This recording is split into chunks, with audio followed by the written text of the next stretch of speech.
CI Kitchen is brought to you by Harvest Market.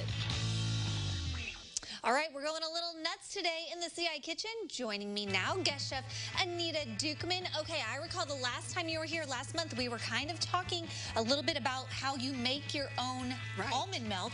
So we're going to get the lesson today. Why not? Why not? Yeah, last month when I was here, we talked about the mason jar, and I use it for my almond milk. And to make almond milk is so simple. So what do we need besides, I'm guessing, almonds? Right, you need almonds, which are soaked overnight. So it's a little longer than 5 minutes because you have to prep that. And all that is put them in a bowl, cover it with water, maybe cover it by an inch or so. A couple shakes of salt, let it sit overnight, and then the next morning drain, rinse, and they look like that. So obviously raw almonds, so we can't get any of the fancy ones. Correct. Don't get anything roasted, not cooked, just completely raw. They sell them pretty much everywhere. I must be like the only one, not the only one making almond milk. Okay, and then a little bit of salt. A little bit of salt, and then those are dates. So they're medjool dates. I brought a package that I found. I'm not really sure what store I found those at, probably Harvest Market. You can find them in the produce section. So they're not the dates that you bake with. They're just plain dates. So make sure, sometimes they have a little bit of a stem left, or they definitely have a pit. So you want to make sure to take that out. So you fill your blender with those ingredients. So these three things. If you don't have dates, you can use maple syrup, which I brought also. Maple syrup has a lot of polyphenols and antioxidants, and it's pretty healthy. And is this what the consistency is going to come out to? Correct. That's what it comes out to. And after you blend it. Correct. And you put it in a nut bag, okay?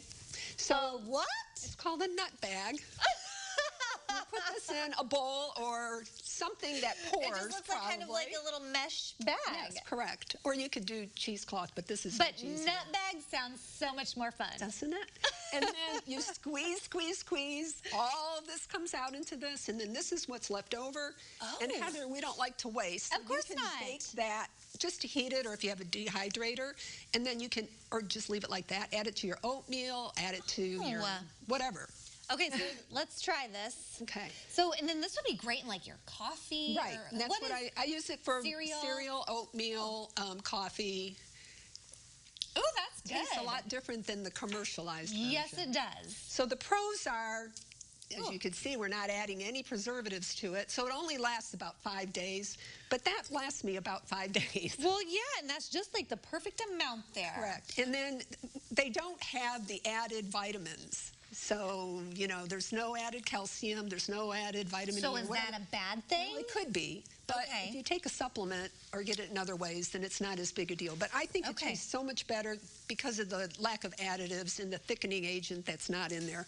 It will separate, so you'll have to shake that.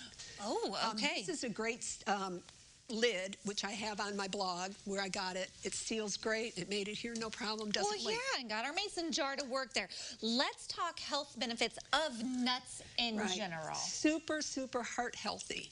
Also, this mixture itself is also good for blood sugar regulation. Okay, so we're making kind of a little trail mix here. We are, and it's simple to do. I just have I like to put the liquid in first just because it's easier, but all you need to do is coat everything evenly. Well, usually when I think of a trail mix, I'm not thinking anything liquidy goes into it. Well, it's just to give it some sweetness. Okay. I'm always down for a little extra sweetness. So I'm using maple syrup for the sweetness because, like I said, those polyphenols, there's certain things in real maple syrup. It's a little pricey, but it's worth it. And a little goes a long way. I'm only using a couple tablespoons. Yeah. Little salt. A little bit of salt. You could use a little more salt if you like that salt and sweet. And then I just mix this. There's no real science. Ooh, also, I'm using cinnamon. And cinnamon in some studies has definitely been shown as a blood sugar regulator. And there's no baking involved here. Well, there is. Oh, okay. There is, just for 10 minutes. I'm just mixing all that. So I have almonds, which are one of the healthiest nuts, some cashews, all these different.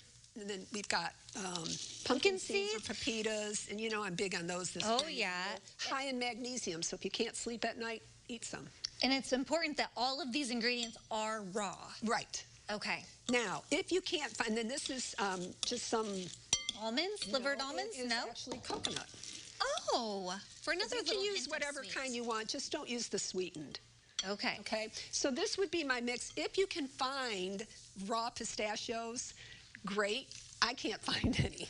So what I do is I wait till they're almost done, and then I add this and my cranberries, bake it for another 2-3 minutes, stir, and you're done. Okay, well, we're going to continue adding all of our ingredients here, pop it in the oven, and we'll have the big reveal coming up. In the meantime, if you want a copy of Anita's recipe for this easy trail mix, or maybe you just want to see how she makes her almond milk, you can connect with her on Facebook or her blog that we're seeing there, and we'll have all of those links at CILiving.tv.